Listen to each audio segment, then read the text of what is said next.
నమస్కారం సిటీ వార్తలకు స్వాగతం. రాజధాని అమరావతి నిర్మాణ పనుల పునః ప్రారంభం కోసం ప్రధాని మోదీ రేపు రాష్ట్రానికి రానున్నారు. వెలగపూడి సచివాలయం వెనుక ఏర్పాటు చేసిన సభలో పాల్గొని దాదాపు 48,000 కోట్ల రూపాయలతో చేపట్టనున్న పనులను ప్రధాని ప్రారంభించనున్నారు. దీనికి సంబంధించిన పనులు పూర్తి అయ్యాయని మంత్రి నారాయణ తెలిపారు. మంత్రులు పయ్యావుల కేశవ్, కొల్లు రవీంద్ర, నాదెండ్ల మనోహర్తో కలిసి ఆయన ఏర్పాట్లను పరిశీలించారు. రాజధాని అమరావతి కోసం భూములు త్యాగం చేసిన ప్రతి రైతుని ఈ సభకు ప్రత్యేకంగా ఆహ్వానించామని, ప్రజలకు ఎటువంటి ఇబ్బందులు లేకుండా చర్యలు చేపట్టినట్లు నారాయణ వివరించారు. తేదీ గౌరవనీయ భారత ప్రధాని గారు వస్తున్నారు. దానికి సంబంధించి ఏర్పాట్లన్నీ ఆల్మోస్ట్ అధికారులు 95% పూర్తి చేశారు. కేవలం ఫైనల్ టచెస్ ఒక 5% ఉన్నాయి. అది కూడా ఇవాళ మధ్యాహ్నం 2 o'clock 3 o'clock కంప్లీట్ చేసే విధంగా చేశారు. ఇప్పుడు గ్రూప్ ఆఫ్ మినిస్టర్స్ అందరూ నిన్న ఈవినింగ్ యాక్చువల్గా కూర్చొని దాని మీద డిస్కస్ చేసి వాళ్ళకి సూచనలు ఇచ్చారు. ఇప్పుడు కూడా మార్నింగ్ యాక్చువల్ కూర్చొని అధికారులందరికీ యాక్చువల్గా వాళ్ళతో రివ్యూ చేసి కొన్ని సూచనలు కూడా చేశారు. ఆ సూచనలను ఇంప్లిమెంట్ చేయమన్నారు. ఈ విధంగా ఈ కార్యక్రమానికి సంబంధించి అన్ని ఏర్పాట్లు పూర్తయినాయి. 2వ తేదీ మధ్యాహ్నం 3:20 ప్రధానమంత్రి రావటం, వారి చేతుల మీద ఈ ప్రారంభ కార్యక్రమం జరుగుతుంది. అమరావతి రాజధానిలో ఉండే ఈ క్యాపిటల్ సిటీలో ఉండే 29 గ్రామాల ప్రజలను స్వయంగా ఇన్వైట్ చేయాలని, కార్మికుల శ్రమను దోపిడీ చేస్తూ కార్పొరేట్ శక్తులకు దేశ సంపదను మోదీ ప్రభుత్వం దోచిపెడుతుందని సిపిఐ రాష్ట్ర సహాయ కార్యదర్శి ముప్పాల నాగేశ్వరరావు విమర్శించారు. గుంటూరులో మేడేను ఘనంగా నిర్వహించారు. రేగుల రాఘవయ్య భవన్లో నిర్వహించిన ప్రపంచ కార్మిక దినోత్సవ వేడుకల్లో పాల్గొన్న సిపిఐ రాష్ట్ర సహాయ కార్యదర్శి ముప్పాల నాగేశ్వరరావు ఏఐటియుసి జెండాను ఆవిష్కరించారు. అనంతరం అక్కడ నుంచి నగరంలోని ప్రధాన వీధుల్లో ర్యాలీ నిర్వహించారు. కార్మిక చట్టాలను తొలగించి లేబర్ కోడ్లను అమలు చేస్తూ కార్మికుల హక్కులను బీజేపీ ప్రభుత్వం కాలరాస్తుందని ముప్పాళ్ల ధ్వజమెత్తారు. ఈ కార్యక్రమంలో సిపిఐ నేతలు మాల్యాద్రి, అంజుబాబు, సురేష్, ముఠా కార్మిక నాయకులు పాల్గొన్నారు. 18 గంటలు 16 గంటలు శ్రమ దోపిడీ జరిగేటువంటి దానికి వ్యతిరేకంగా 8 గంటల పనిదినం కావాలని 1886లో చికాగోలో జరిగినటువంటి ఒక మహత్తర కార్మిక వర్గంలో ఆనాటి ప్రభుత్వం దారుణమైన దమనకాండ చేసింది, రక్తసిక్తమైంది. అందులోంచి ఉద్భవించిందే ఎర్ర జెండా. ఈరోజు ప్రభుత్వాలు మారుతున్నాయి, జెండాలు మారుతున్నాయి. కేంద్రంలో కార్మికుల కోసము, రైతుల కోసము మేమున్నామని చెప్పేటువంటి నరేంద్ర మోడీ పాలన 11వ సంవత్సరం నిండుతూ ఉంది. నిజ వేతనాలు తగ్గిపోతున్నాయి, ధరలు పెరిగిపోతున్నాయి, సామాన్యుడు బతకలేని పరిస్థితి ఏర్పడింది. బీఆర్ స్టేడియంలో సమ్మర్ క్యాంపు ప్రారంభమైంది. నెల రోజుల పాటు జరిగే ఈ క్యాంపును ఎమ్మెల్యే నసీర్ అహ్మద్ ప్రారంభించారు. క్రీడాకారులను కూటమి ప్రభుత్వం అన్ని విధాలా ప్రోత్సహిస్తుందని ఎమ్మెల్యే నసీర్ అహ్మద్ అన్నారు. స్పోర్ట్స్ అథారిటీ ఆఫ్ ఆంధ్రప్రదేశ్ ఆధ్వర్యంలో బీఆర్ స్టేడియంలో నెల రోజుల పాటు నిర్వహించే సమ్మర్ క్యాంపును ఆయన ప్రారంభించారు. దాదాపు 20 క్రీడల్లో పిల్లలకు శిక్షణ ఇవ్వనున్నారు. మే 31 వరకు జరిగే ఈ క్యాంపును ఔత్సాహికులైన క్రీడాకారులు సద్వినియోగం చేసుకోవాలని ఎమ్మెల్యే సూచించారు. గత ప్రభుత్వంలో బీఆర్ స్టేడియం నిర్లక్ష్యానికి గురైందని, ఇప్పుడు అన్ని విధాల స్టేడియంను అభివృద్ధి చేసేందుకు చర్యలు చేపట్టామన్నారు. కార్యక్రమంలో కార్పొరేటర్లు మీరావలి, ఎల్లావుల అశోక్, డిఎస్డిఓ నరసింహారెడ్డి, ఈరిసాయి తదితరులు పాల్గొన్నారు. గత ప్రభుత్వం నిర్లక్ష్యం చేసినటువంటి సమ్మర్ క్యాంప్స్ పిల్లల కోసం పెట్టినా కూడా పే అండ్ ప్లే అనే పేరుతో వాళ్ళ దగ్గర నుంచి ఫీజులు వసూలు చేసేటువంటి కార్యక్రమం చేయడం జరిగింది. కానీ ఈరోజు కూటమి ప్రభుత్వం ఏర్పడిన తర్వాత ఆంధ్ర రాష్ట్రంలో ఉన్నటువంటి అన్ని జిల్లా కేంద్రాలతో పాటు ముఖ్యమైనటువంటి క్రీడా మైదానాలన్నింటిలో కూడా 50 సెంటర్స్ని ఏర్పాటు చేసి ప్రతి చోట కూడా దాదాపు 100 నుంచి 200 మంది పిల్లలకి సమ్మర్ కోచింగ్ క్యాంప్స్తో పాటు 20 గేమ్స్లో వాళ్ళందరికీ కూడా కోచింగ్ ఇవ్వడం జరుగుతూ ఉంది. ఈరోజు చూస్తూ ఉన్నాం, ముఖ్యమైనటువంటి స్కూల్స్ ఎక్కడ కూడా ప్లే గ్రౌండ్స్ లేకపోవడంతో పిల్లలకు క్రీడలకు దూరం అయినటువంటి పరిస్థితులు ఉన్నాయి. కాబట్టి ఈ సమ్మర్ క్యాంప్స్లో ఇటువంటి క్యాంప్స్ ఏర్పాటు చేసి పిల్లల్లో స్పోర్ట్స్ పట్ల అవగాహన. అశోక్ నగర్లో సిపిఎం ఆధ్వర్యంలో మేడే వేడుకలు జరిగాయి. మాజీ ఎమ్మెల్సీ లక్ష్మణ్ రావు ఈ వేడుకలకు ముఖ్య అతిథిగా హాజరయ్యారు. కార్మికుల హక్కులను కాలరాస్తూ కేంద్రం 4 లేబర్ కోడ్లను తెచ్చిందని మాజీ ఎమ్మెల్సీ లక్ష్మణ్ రావు తెలిపారు. పని గంటల తగ్గింపు కోసం చికాగో నగరంలో జరిగిన పోరాట దినమే మేడే అని అన్నారు. అశోక్ నగర్లో జరిగిన మేడే వేడుకల్లో సిపిఎం నేత నికల్సన్ సిపిఎం పతాకాన్ని ఆవిష్కరించారు. సుందరయ్య చిత్రపటానికి లక్ష్మణ్ రావు, సత్యం పూలమాలలు వేసి నివాళులర్పించారు. ప్రపంచ కార్మిక దినోత్సవం మేడే. ఈ సందర్భంగా కార్మిక వర్గానికి మొత్తానికి కూడా శుభాకాంక్షలు తెలియజేస్తా. 1886లో అమెరికా దేశంలో చికాగో అనే నగరంలో పని గంటలు తగ్గించాలి అని కొన్ని వేల మంది కార్మికులు ప్రదర్శన చేశారు. ఆ రోజుల్లో కార్మికుడు 16 గంటలు పనిచేసేవాడు, 14 గంటలు పనిచేసేవాడు. శ్రమకి తట్టుకోలేక చచ్చిపోతూ ఉండేవాళ్ళు. సో ఆ 16 గంటలు 14 గంటలు తగ్గించాలి. ఆ పోరాటాలు అన్నిటి వల్లే ఈరోజు మనం 8 గంటలు పనిచేస్తూ ఉన్నాం. అలా జరుగుతున్న క్రమంలో ఆ రోజు జరుగుతున్నటువంటి ప్రదర్శన మీద పోలీసులు పెద్ద ఎత్తున కాల్పులు జరిపితే అనేక మంది కార్మికులు చచ్చిపోయారు. అప్పటి నుండి ఈ మేడే అబ్జర్వ్ చేయబడుతుంది. అనేక మంది త్యాగాల ఫలితంగానే ఈరోజు మనకు 8 గంటల పనిదినం అనేది సాధించుకోవడం జరిగింది. అనేక హక్కులు పోరాటాల ద్వారా సాధించుకుంటే ఈరోజు ఉన్నటువంటి ప్రభుత్వాలు ఆ హక్కులను కాలరాచి తిరిగి పాత పద్ధతిలో ప్రవేశపెట్టే పద్ధతిలోకి వస్తున్నారు. కాబట్టి వీటన్నిటికీ వ్యతిరేకంగా కార్మికులందరూ ఐక్యంగా ఉండి పోరాటం చేసి మన హక్కులను నిలబెట్టుకోవాల్సిన అవసరం ఎంతైనా ఉంది. మేయర్ కోవెలమూడి రవీంద్రను తూర్పు నియోజకవర్గ జనసేన నాయకులు కలిసి అభినందించారు. డివిజన్లలోని సమస్యల పరిష్కారంకు సహకరించాలని ఈ సందర్భంగా కోరారు. ఎలాంటి సమస్యలు ఉన్నా తన దృష్టికి తెస్తే పరిష్కరించేందుకు కృషి చేస్తానని మేయర్ తెలిపారని కార్పొరేటర్ సంకూరి శ్రీను తెలిపారు. కూటమి ప్రభుత్వంలో గుంటూరు కార్పొరేషన్ను అన్ని విధాలా అభివృద్ధి చేస్తామని చెప్పారు. డివిజన్లలోని సమస్యల పరిష్కారంకు సహకరించాలని ఈ సందర్భంగా కోరారు.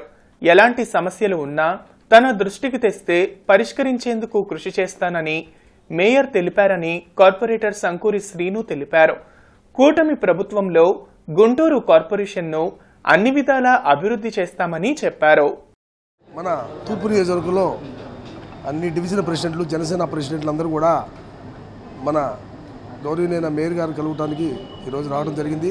ఈ రోజు నుంచి ప్రతి డివిజన్లో ఉన్న మన సమస్యల్ని మన జన సైనికులు అందరూ కలిసి ఎవరి డివిజన్లో వాళ్ళు చక్కగా పొద్దున్నే తిరుగుతూ వచ్చి ఏదైనా సమస్యలు ఉంటే ఎమ్మెల్యే గారి ద్వారా, మేయర్ గారి ద్వారా మన డివిజన్ సమస్యల్ని చేయించుకోవాలని అందరినీ మనస్ఫూర్తిగా కోరుకుంటున్నాను.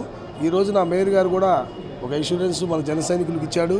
మీరు డివిజన్ సమస్యలు ఉంటే నా నోటీస్ తీసుకురండి, నేను కూడా చేసి పెడతానని ఆయన సానుకూలంగా స్పందించాడు. ఆయనకు కూడా ప్రత్యేక ధన్యవాదాలు. మన తూర్పు నియోజకవర్గ ఎమ్మెల్యే గారికి కూడా ప్రత్యేక ధన్యవాదాలు తెలియజేస్తాను. బస్టాండ్ సమీపంలోని సివిల్ సప్లైస్ గోడౌన్ వద్ద మేడేను ఘనంగా నిర్వహించారు. సివిల్ సప్లైస్ కార్పొరేషన్ హమాలీ వర్కర్స్ యూనియన్ ఆధ్వర్యంలో జరిగిన కార్యక్రమంలో సిపిఐ జెండాను కార్మిక సంఘ నాయకులు చిన్న ఆంజనేయులు, సురేష్ ఆవిష్కరించారు. కార్మికుల హక్కులను కాపాడేందుకు కార్మిక సంఘాలు నిరంతరం పోరాటాలు కొనసాగిస్తూనే ఉంటాయని అన్నారు. ఏ దేశంలో ఉన్న కార్మికుడైనప్పటికీ కూడా ఆ కార్మికుడు నేడు పర్వదినంగా జరుపుకుంటున్నటువంటి సందర్భం ఇవాళ ముస్లింకి పండగ ఉండొచ్చు, క్రైస్తవులకు ఉండవచ్చు, హిందువులకు ఉండొచ్చు. ఎవరు పండగలు వాళ్ళకు ఉన్నప్పటికీ మొత్తం ప్రపంచంలో ఉండేటువంటి జనాభా మొత్తానికి కూడా ఏకైక పర్వదినం మేడే అని ఈ రోజున ఇవాళ జరుపుతున్నటువంటి కార్మికులందరికీ కృతజ్ఞత తెలియ. శ్రమదోపిడీ నశించాలని భారతదేశంలో బీజేపీ ప్రభుత్వం అనుసరిస్తున్న కార్మిక వ్యతిరేక విధానాలను ఎండగడుతూ ఈ 139వ మేడే వేడుకల్ని ప్రపంచవ్యాప్తంగా కార్మిక వర్గం నిర్వహించుకోవటం జరుగుతుంది. ఇప్పటికైనా నరేంద్ర మోడీ 44 చట్టాలను 4 లేబర్ కోడ్లుగా తెచ్చే విధానాన్ని వెంటనే రద్దు చేసుకోవాలని, లేని పక్షంలో ఈ మేడే సాక్షిగా పెద్ద ఎత్తున కార్మిక వర్గం పోరాటాలు నిర్వహించడానికి సంసిద్ధమవుతుందని ఏఐటీయూసీగా తెలియజేస్తుంది. పని గంటలు తగ్గించాలని, పని భద్రత ఉండాలని, కూలీ రేట్లు పెంచాలని సామాజిక బాధ్యత వహిస్తూ కార్మిక వర్గం ప్రపంచవ్యాప్తంగా మేడే వేడుకలు నిర్వహిస్తామన్నది. ఆ సందర్భంలో మన గుంటూరులో సివిల్ సప్లైస్ యూనియన్ ఆధ్వర్యాన ఏఐటీయూసీ నాయకత్వాన మనం మేడే కార్యక్రమాన్ని ఇక్కడ నిర్వహించుకుంటా ఉన్నాం. శుక్రవారం అమరావతి పునఃనిర్మాణ శంకుస్థాపన కార్యక్రమానికి ప్రధాని మోదీ రానున్నారు. దానికి సంబంధించిన ఏర్పాట్లపై ఎమ్మెల్యే గళ్లా మాధవి, మాజీ మంత్రి అమర్నాథ్ రెడ్డి, బీదా చంద్రశేఖర్ స్థానిక నేతలతో సమావేశం నిర్వహించారు. టీడీపీ పశ్చిమ నియోజకవర్గ ఎమ్మెల్యే కార్యాలయంలో జరిగిన మీడియా సమావేశంలో మాజీ మంత్రి అమర్నాథ్ రెడ్డి, ఎమ్మెల్యే గళ్లా మాధవి మాట్లాడారు. మే 2న జరగబోయే అమరావతి పునఃనిర్మాణ సభ నభూతో న భవిష్యత్ అనే విధంగా నిర్వహిస్తున్నట్లు తెలిపారు. గుంటూరు నుంచి సుమారు 60,000 మంది సభకు రానున్నారని వెల్లడించారు. వారికి కావాల్సిన ట్రాన్స్పోర్టేషన్, భోజనం, మంచినీరు అందిస్తున్నామని చెప్పారు. గత ప్రభుత్వ హయాంలో అమరావతి రాజధాని లేకుండా చేయాలనే కుట్ర జరిగిందన్నారు. జగన్ రాష్ట్రాన్ని అధోగతి పాలు చేశారని మండిపడ్డారు. ప్రజలంతా అమరావతిలో జరిగే మోదీ సభకు వచ్చి జయప్రదం చేయాలని పిలుపునిచ్చారు. మేడే సందర్భంగా కార్మికులకు మేడే శుభాకాంక్షలు తెలిపారు. అమరావతి పునర్నిర్మాణ సభ మోడీ గారి చేతుల మీద నభూతో న భవిష్యత్ అనే విధంగా భారతదేశ చరిత్రలోనే ఆంధ్ర రాష్ట్ర రాజధాని పునర్నిర్మాణం ఒక మైలురాయిగా నిలిచిపోవాలనేటువంటి ఆలోచనతో ఈ ప్రాంత ప్రజలందరూ కూడా ఉన్నారు. దాదాపు స్వచ్ఛందంగా 60,000 పైచిలుకు ప్రజలు వస్తారనేటువంటి నమ్మకంతో ఉన్నాం. ప్రతి ఒక్కరూ ఉత్సాహంగా ఉన్నారు. వాళ్ళకు కావాల్సినటువంటి ట్రాన్స్పోర్ట్ ఫెసిలిటీస్ కానీ, భోజన సౌకర్యాలు కానీ అటు అధికారులతో కోఆర్డినేట్ చేసుకొని పార్టీ యంత్రాంగం మొత్తం కూడా, కూటమి పార్టీకి సంబంధించినటువంటి నాయకులు మొత్తం కూడా బ్రహ్మాండంగా కూడా ఈ కార్యక్రమాన్ని విజయవంతం చేయాలా అనేటువంటి ఆలోచనతో పనిచేస్తూ ఉన్నారు. గడిచిన 5 సంవత్సరాల నుంచి మనం చూసాము. ఎన్నో కలలతో ఈ అమరావతిని అన్ని రాజధానుల కంటే ధీటుగా ఏర్పాటు చేసుకోవాలి అని చెప్పి చంద్రబాబు నాయుడు గారు కన్న కలల్ని గత ప్రభుత్వం నిర్వీర్యం చేసిన పరిస్థితుల్లో ఆంధ్ర రాష్ట్రానికి రాజధాని లేకుండా పోయింది. మరి అలాంటి పరిస్థితుల్లో మళ్ళీ కూడా మన రాష్ట్రానికి పూర్వ వైభవం వచ్చింది. కూటమి ప్రభుత్వం ఏర్పడి మంచి ప్రభుత్వంగా ముందుకు వెళ్తుంది. అడుగడుగునా ఇచ్చిన హామీలతో మన ప్రభుత్వం ముందుకు వెళ్తున్న క్రమంలో ఈరోజు రాజధాని ఏర్పాటుకు కూడా ముందు అడుగు వేసి రేపు దీన్ని పునర్నిర్మించుకునే దానికి శంకుస్థాపన చేసుకోవడం జరుగుతూ ఉంది. ఏ అసౌకర్యాలకి ప్రజలు గురవ్వకుండా చూసుకునే విధంగా ఒక కార్యాచరణని రూపొందించి బస్ రూట్ల దగ్గర నుంచి అన్నపానాదుల మనకి అరేంజ్మెంట్స్ దగ్గర నుంచి పార్కింగ్ దగ్గర నుంచి కూడా ఎక్కడ ఇబ్బంది కలగకుండా, మరి వేసవి కాలంలో ప్రజలు ఇబ్బంది పడకుండా వచ్చేలాగా చూసేందుకు అందరం కూడా సంసిద్ధమై ఉన్నాం. ప్రధాని మోదీ రేపు రాజధాని అమరావతికి రానున్నారు.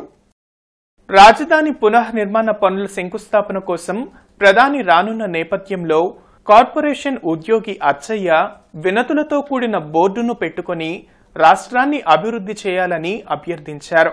ఏపీపై వరాల జల్లు కురిపించాలని కోరారు. కేంద్రమే రాష్ట్రాన్ని విడగొట్టిందని, అభివృద్ధి చేయాల్సిన బాధ్యత కేంద్రానిదేనని గుర్తు చేశారు. ప్రధాని మోదీ రాష్ట్రాన్ని అభివృద్ధి చేస్తేనే పిల్లల భవిష్యత్తు బాగుంటుందని అచ్చయ్య ప్రాధేయపడ్డారు. శంకుస్థాపనకి అమరావతి రాజధాని నిర్మాణానికి వస్తున్న ప్రధానమంత్రి గారికి ధన్యవాదాలు. ప్రధానమంత్రి గారు ఆదుకుంటారని ప్రతి ఒక్కరు కూడా ఎదురు చూస్తూ ఉన్నారు. ఆంధ్రప్రదేశ్కి రాజధాని అనేది లేదు. అమరావతి రాజధాని చేసి చిరస్థాయిగా మీ పేరు నిలబెడతారని దేవుడి సాక్షిగా ప్రజలందరూ కోరుకుంటున్నారు. మళ్ళీ మళ్ళీ రాదు ఈ అవకాశం. ఈ ఒకసారి రేపు వచ్చే పార్లమెంటు సమావేశాల్లో బిల్లు పెట్టి ప్రధానమంత్రి గారు శాంక్షన్ చేస్తే ప్రజలందరూ కూడా సంతోషపడతారు. పిల్లలకైతే రాజధాని పేరైతే లేదు, కానీ పిల్లలకి పెట్టుకునే పేర్లు ఉన్నాయి. పిల్లగాడు పుట్టగానే, బాబు పుట్టగానే పేర్లు పెట్టుకున్నారు. అమరావతికి పేరు లేదు, రాజధానికి పేరు లేదు.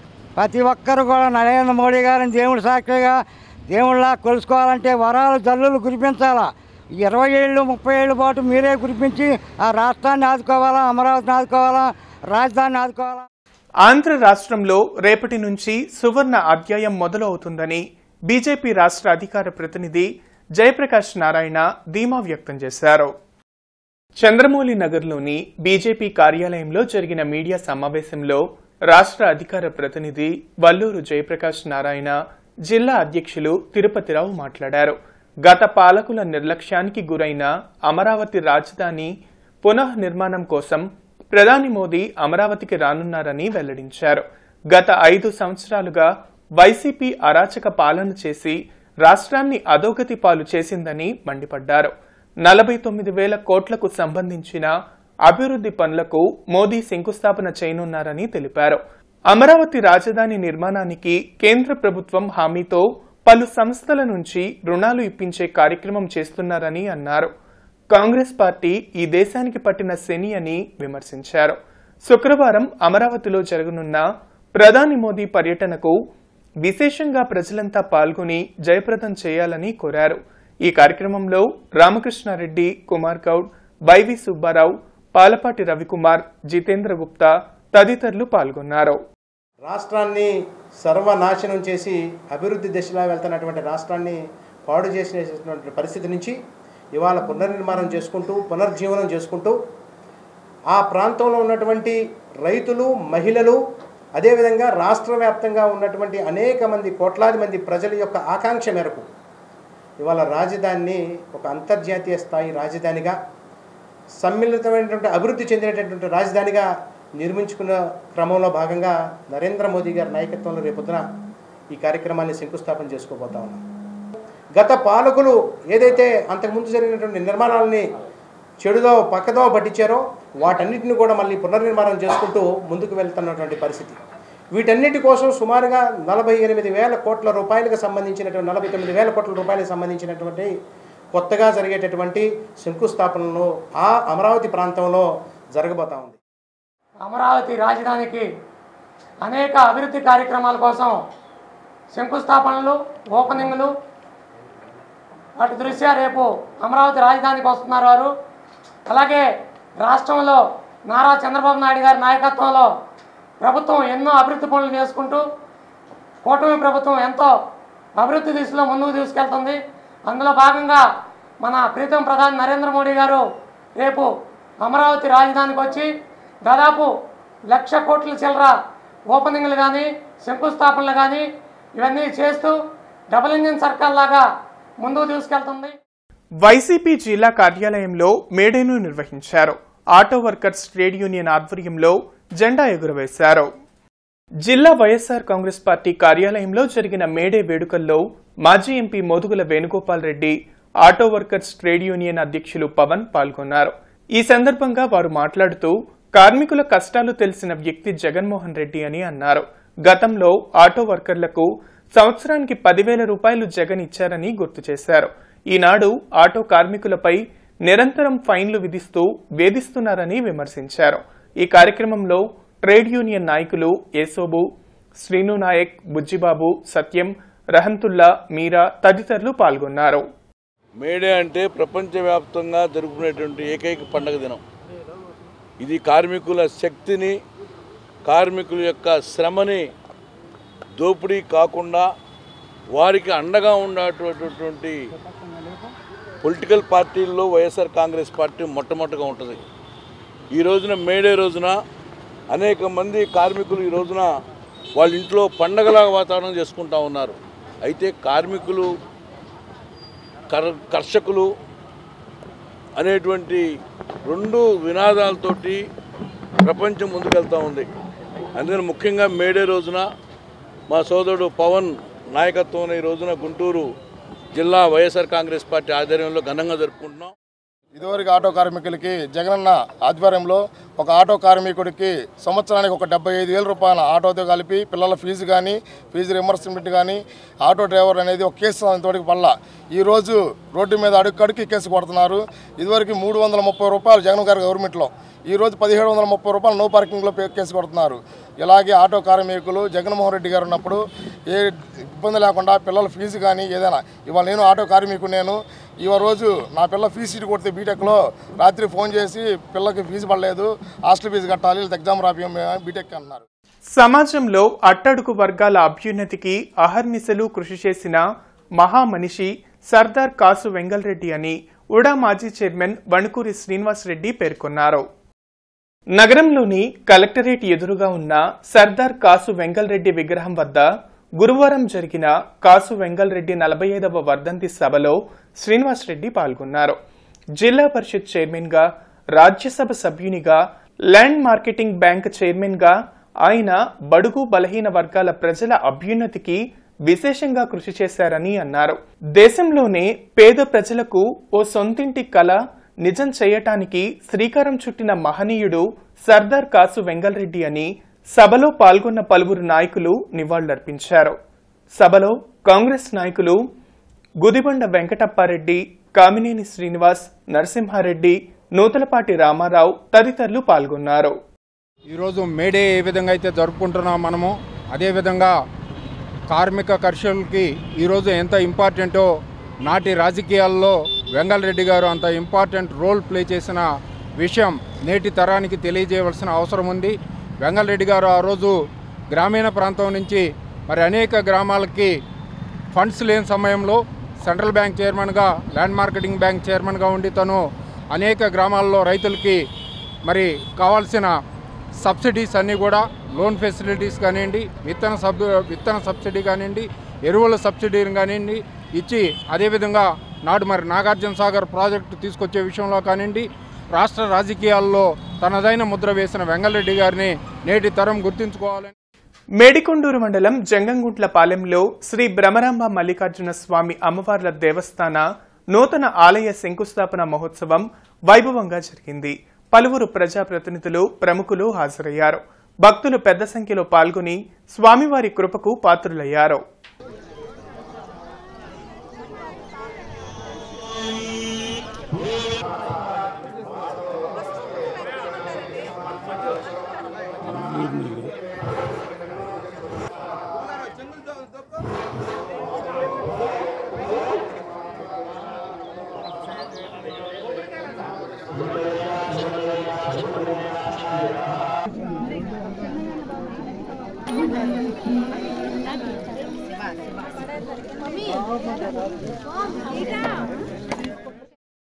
సిటీ న్యూస్ సమాప్తం. నమస్కారం.